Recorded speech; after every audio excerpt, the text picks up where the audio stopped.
की जय. शांती ब्रह्म एकनाथ महाराज की जय. श्री गणेशाय नम. श्री सरस्वती देवी नम.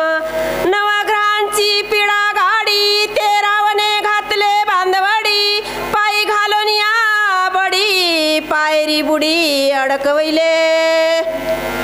या नवग्रहाला पण या राजा रावणानं म्हणले यांची पायगडी पायऱ्या केल्या. नवग्रह त्या ठिकाणी तिष्ठत पडलेले देवा, ही प्रत्येकाची अवस्था आहे. याच्यातून तुम्ही आम्हाला मुक्त केलं पाहिजे. आणि म्हणून करता काहीही करा जेणेकरून प्रभू रामचंद्र आमच्यापर्यंत येतील आणि या राजा रावणाच्या बंदीखान्यामधून आम्हाला मुक्त करतील. याच्यासाठी मात्र तुम्ही युक्ती करावी लागती. या नवग्रहाच्या पायऱ्या राजा रावणाच्या ठिकाणी राजा रावणानं केलेल्या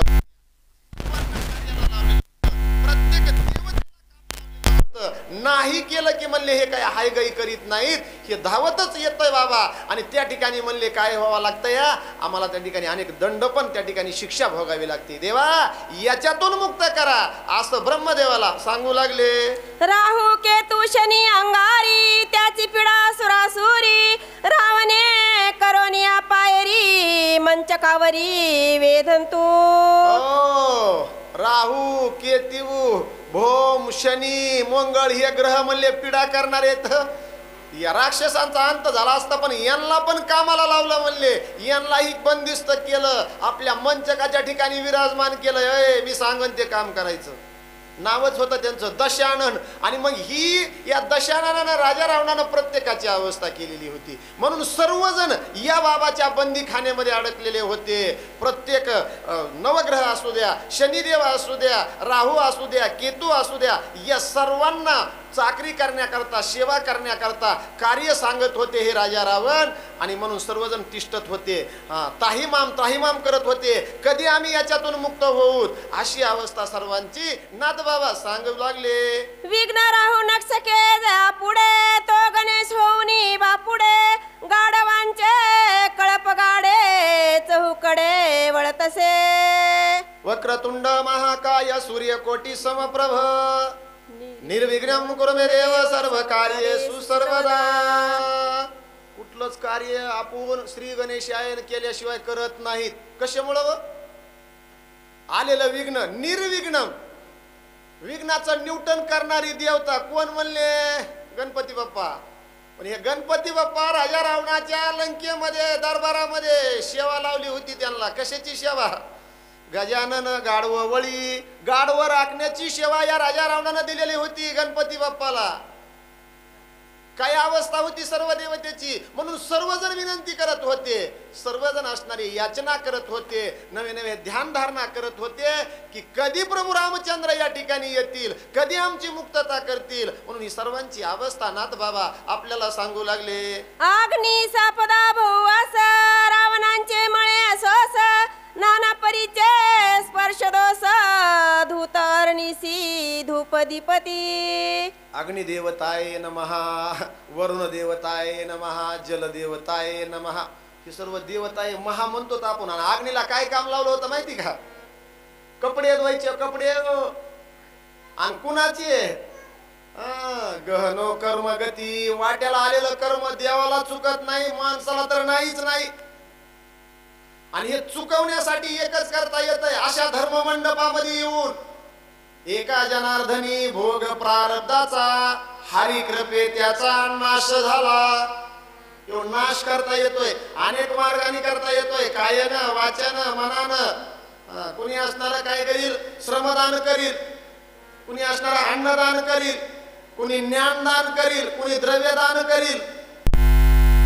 आणि एक करावं तो का म्हणे सत्य कर्म व्हावे सहाय्य. हो बघा.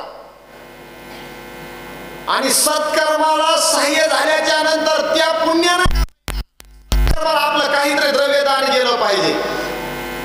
आज तिसरा दिवस आहे. फार मोठं आयोजन केलं तुम्ही. इथलं एक आज आदिश्राम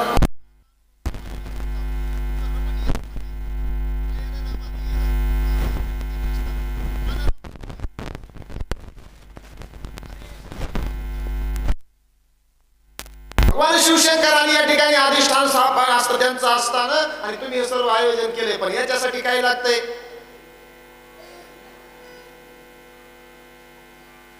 द्रव्य शिवाय काहीच होऊ शकत नाही. कुठलंही कार्य करायचं म्हटलं तरी माणसं म्हणत काय नाही, पैसा सर्वस्व नाही, हे मान्य आहे, पण शेवटपर्यंत द्रव्य लागतं आपल्याला. आयुष्याच्या साधने जन्मापासून मृत्यूपर्यंत जाण्याकरता हे द्रव्याचं आवरण लागतं. या माझ्यासारखा एक महाराज होता, त्या बाई म्हणल्या महाराज रोज उठतात आणि पळतात कार्यक्रमाला, आज मला उपवास आहे. उपवास, उप म्हणजे जवळ आणि वास म्हणजे देवाच्या जवळ राहणे, याचं नाव उपवास. म्हणले मग काय करू?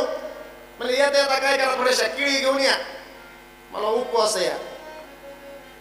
महाराजांना असं डोकं लावलं, त्याने 1 डझन केळी घेतल्या आणि ज्याच्यापाशी घेतल्या त्याला विचारलं हे सोलून केवढ्याला देतो?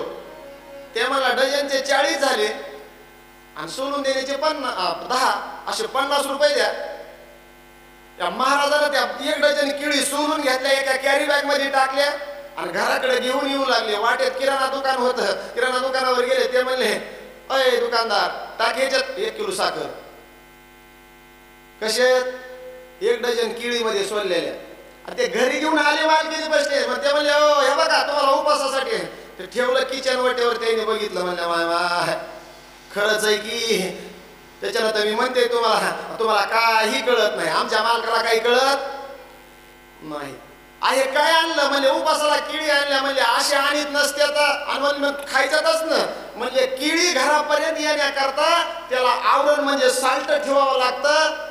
तसं जन्मल्यापासून मृत्यूला प्राप्त होण्याकरता ऊस तर जो कालावधी आहे हा व्यवस्थित व्यतीत होण्याकरता जसं त्या केळीला साल्ट असतं तसं या मनुष्य जीवाला द्रव्याचं आवरण हे साल्ट लागतं, त्यावेळेस हे जीवन व्यतीत होतं. या आणि म्हणून सत्कर्माला दान द्यावं. आमचे कबीरदास महाराज तर सांगितलं, चिडिया चोच भरले गई नदी ना घटियो नीर, दान दियो धन ना घटे कहे गए संत कबीर. दान दिलेलं धन कमी होत नसतं. सत्कर्माला तर जरूर द्यावं, धर्म जरूर करावं. आणि आपल्या बरोबर हेच पुण्य येत आहे. 5 वाटानं दिलेलं, भुकेलेला अन्न द्यावे, तहानेलेला द्यावे पाणी, हे करावं. आपल्याला जे जमते काही बाकीचं येत नाही, कारण मनुष्य जीवाबरोबर त्या ठिकाणी फक्त पुण्यकर्मच बरोबर येतंय. आणि पुण्यकर्म करायचं कशानं? काल तस्मै नमः, कलियुग आहे, सध्या कोणाला वेळ नाही थांबायला. ते सर्व भूतच देतात, सर्व तुम्हीच करा महाराज. एखादा विधी असू द्या, ते म्हणजे हे सगळं तुम्हीच करायचं, आम्हाला वेळ नाही. काय ती सांगा फक्त. हे कलियुग या. परंतु इथं सांगितलं कलियुगीचे भरतखंडीचे प्राणी तलावया नामाशिवाय नाही. हे नामचिंतन झालं पाहिजे. नामसंकीर्तन साधन पैसोपेन जळतील पापे जन्मांतरीचे. मग अशा धर्म मंडपामध्ये नामचिंतन होतंय, हे पुण्यकर्म घडतंय, सत्कर्म घडतंय, धर्मकर्म आहे. आणि म्हणून काही ना काही आपण त्या ठिकाणी हा खेळ नव्हे एकल्याचा, म्हणून मेळ जमविला खेळी निळी गदारोळी आनंदे, अशी अवस्था या. म्हणून हे एकट्याचं कार्य नव्हतं, म्हणून ज्या सर्वांनी मिळून करण्याचं जे कार्य आहे हे धर्म कार्य आहे. याच्यामध्ये प्रत्येकाचं सहकार्य झालं पाहिजे आणि योग्य ठिकाणी आपलं दान दिलं पाहिजे. आमच्या गावाकडे एक गुंदळी बघा, ते सकाळ सकाळी येतो आणि ते प्रत्येकाला मागवतो. त्याची सकाळची मंडळी असते, चला कशाला विनमुख करायचं म्हणून त्याला 10-10 रुपये करून देतात. ते कसं तरी 10-11 वाजूस्तर फिरतं, नीट वरी जातं, रोडला येतं आणि तिथून भुंगाट घरी येतं पुन्हा. आणि घरी गेले की धोपटाय चालू करतं. ती माता माऊली म्हणते, कोण्या मेल्या मुर्द्याला काम नव्हतं की माझ्या नवऱ्याला सकाळ सकाळी यायने दिले पैसे आणि हे आलं न पिऊन मला मारतंय. हे दान काही उपयोगाचं आहे का? म्हणून मी सांगायला लागलो, दान दिल्याच्या नंतर घट तर होतच नाही. जसं ती चिमणी त्या नदीतलं पाणी पिल्याच्या नंतर नदी ना घटियो नीर, नदीतलं नीर म्हणजे पाणी कमी होत नाही, तसं दान दिलेलं धन कधी कमी होत नसतं. म्हणून जरूर योग्य ठिकाणी पण पात्र पाहून दान दिलं पाहिजे. आणि म्हणून करता हा धर्म मंडप आहे, हे नामचिंतन आहे, ह्या ज्ञान यज्ञ आहे, अन्नदान यज्ञ आहे. मग अशा यज्ञामध्ये आपलीही काही ना काही आहुती सोहा म्हणून जर पडली तर हे पुण्याचंच काम आहे. म्हणजे सर्वांच्या तुम्हा सहकार्यानं चालत असलेला हा अखंड हरिनाम सप्ताह, या सप्ताहातील 3ऱ्या दिवसाची सेवा आणि या ठिकाणची चाललेली ही कथा झाली का दुरुस्त? आणि म्हणून करता आता ताईला आणखी 5 तरी घेऊ द्या, बसू द्या आता त्यांनी. वाचा. उदक क्रिया वरुण हाती वेजन सेवा नित्य वसंती निरोप सांगवया बृहस्पती प्रजापती शांती पाठक. हो, प्रजापती ब्रह्मदेवानं म्हणले शांती पाठ घ्यायचा, शांतीचा पाठ सांगायचा. वरुण देवानं पाण्याची व्यवस्था करायची, पाणी नाही कमी पडलं पाहिजे. ज्याच्याकडे जे खातं होतं त्याला मार्गी लावलं या बाबानं. धाकच तसा होता. परंतु सप्तकोटी घरे शुद्ध कांचनाची असं हे लंकेचं सर्व वैभव होतं. तुम्हा सर्वांना ज्ञात या. परंतु तुकाराम महाराजांनी एकच सांगितलं, तुका म्हणजे ज्याची संपदा एवढी आणि सांगा ती कवडी गेली नाही. बरोबर त्या राजा रावणाला त्या सुवर्णाच्या लंकेतलं इतकं पण सोनं नेता आलं नाही. माय बाप, जाते वेळेस आपल्या बरोबर काहीच नेता येत नाही आपल्याला. खाली हात आएगा खाली हात जाएगा. आणि जायचंच इथं तर कुणी अमर नाहीच. म्हणून महाराज म्हणले, तू लाख हिफाजत करले तू लाख करे रखवाली उड जाएगा एक दिन पंची रहेगा पिंजरा खाली. या पिंजरा आहे नुसता, याच्यातला कधी पंची निघून जाईल चैतन्य रूपाचा सांगता येत नाही. त्याच्यामुळे आपली आपण करा सोडवण संसार बंधन तोडावे की. प्रत्येक देवाला या ठिकाणी राजा रावणानं कार्याला लावलं होतं.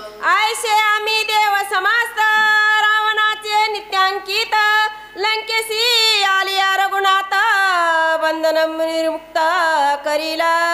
ए देवा, ऐका ना ब्रह्मदेवा, तुमच्या सहित सर्वांना या ठिकाणी म्हणले काही अवस्था प्राप्त झालेली आहे. काय विचार करावं. आणि ज्यावेळेस रघुनाथ या ठिकाणी येतील का, त्यांचं पाचारण होईल का, त्यावेळेस हे सर्वजण बंधमुक्त होतील, यांची सुटका होईल. म्हणून काही करून रामाला इथपर्यंत आणायचा प्रयत्न करा. राम जर इकडं नाही आले तर आम्ही असेच या राजा रावणाच्या दरबारामध्ये सेवा करून करून थकून जाऊ. या दुःखातून आमची कुणी सुटका करणार नाही, या बंधनातून आम्हाला कुणी मुक्त करणार नाही. म्हणून सर्व देवता विनंती करू लागले. रागवासी राज्य विषंचन त्यासी न घडे लंका गमन आमचे नव्हे बंधमोचन तिन्ही दिन वदताती. असं पाहिजे. ज्याचं कीर्तनाखाली घुंग अडकलंय त्याची लय तळमळ असते. हे म्हणले, रामाला राज्याभिषेक झाल्यावर राम इकडंच रममान झाल्यावर आम्हाला कोण मुक्त करील. ब्रह्मदेवा, काही बी युक्ती करा, म्हणजे काही डोकं लावा तुम्ही. आणि मग काय करा, जेणेकरून प्रभू रामचंद्राला ही अयोध्येचं राजपद प्राप्त होणार नाही, प्रभू रामचंद्र अयोध्येचे राजा होणार नाहीत, अशी युक्ती करा. आणि मगच राम आमच्याकडे येतील तिथून पुढं. आणि आल्याच्या नंतर त्यांची आमची भेट होईल, नवे नवे आमची सुटका करतील. म्हणून सर्व देवता त्या ठिकाणी विनंती करून पुन्हा पुन्हा बोलू लागले. ऐकोणी देवाची विनंती ब्रह्मविचारी निज चित्ती राज्याभिषेकासी विघ्न प्राप्ती ते दृढ युक्ती योजिली. मोठ्याला मोठ्या अडचणी असतात. ब्रह्मदेवाचं डोकं मोठं म्हणून घेणं इतकं सोपं आहे काय. जया अंगी मोठे पण तया यातना कठीण ऐरावती रत्न थोर तया अंकुशाचा मार. म्हणून महाराज म्हणले, लहानपण देगा देवा मुंगी साखरेचा रवा. लहानपण लय मस्त आहे बघा. जितकं लहान व्हाल का तिथून निष्ठता येते कुठून बी. हात जोडले महाराज, काही नाही आपलं चुकलं असं चला पुढं. लहान व्हा त्या ठिकाणी नम्र झाला भूतांतेने कोंडिले अनंता तरणे को लिंता डुबणे को अभिमान लेणे को हरिनाम देणे को अन्नदान. हे जुळलं का काहीच लागत नाही. नाही तर मग महापुरी वृक्ष जातील ते लव्हाळे तर ती नदीला मोठा पूर येऊ द्या, किती मोठा पूर येऊ द्या, दुसऱ्या दिवशी पूर वसरला की ते लव्हाळ जागेवर उभा राहतो. त्याला विचारलं कसं, ते म्हणते काय नाही, पूर आला खाली वाटलो निघून गेलो. म्हणजे मोठमोठे वृक्ष असेल का, हम किसी से कम नाही, ते म्हणते कम नाही का तुझमे कुछ दम नाही. ते बुडा सहित उलटून पडतो दुसऱ्या दिवशी. माय माय माय एवढी मोठी बाबळ उलटून पडली. कारण ती बाबळ अशी उभा होती ना, ते म्हणते मी कुणाला काही नाही, बुडा सहित जावं लागते. आणि लहानपण ज्याने घेतलं, नम्रता ज्यानं धारण केली का, तो तरुण जातो कसल्याही संकटातून. तसं या ठिकाणी या ब्रह्मदेवाला मोठेपण होतं, सृष्टीचे निर्माते होते, पण मोठ्याच्या अंगी त्या ठिकाणी तसंच मोठेपण असतं, तेवढ्या वेदना असत्या, दुःख असतं या.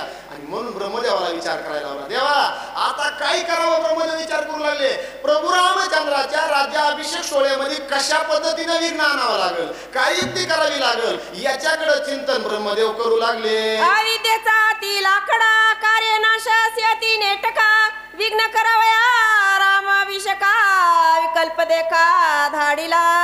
हो, आणि मग ब्रह्मदेवानं मात्र डोकं लावलं महाराज आता. आणि आता म्हणले इथं विघ्न करणार एकच गिराईक या. आणि विघ्न बघा कुठल्याही कार्याला जोपर्यंत विकल्प तयार होत नाही तोपर्यंत तिथं विघ्न तयार होऊ शकत नाही. मग तसं म्हणले विकल्पालाच आपण पाचारण केलं पाहिजे म्हणले काही नाही. या अयोध्या नगरीमध्ये आपण विकल्पाला पाठवून दिल्याच्या नंतर प्रभू रामचंद्राच्या रामराज्याभिषेक सोहळ्याला या ठिकाणी विघ्न होतंय. रामाला राजगादी प्राप्त होत नाही आणि राम बरोबर त्या ठिकाणी म्हणले काय होतात, तिथून वंचित झाल्याच्या नंतर या सर्व देवतेची असणारी बांधवडी सुटल्या जाती. अशी युक्ती ब्रह्मदेवानं आखली. विकल्पाचं नाव समोर आलं आणि आल्याच्या नंतर काही युक्ती सांगितली. पुंडलिका वरदे हरी विठ्ठल प्रभू राम चंद्र भगवान की जय.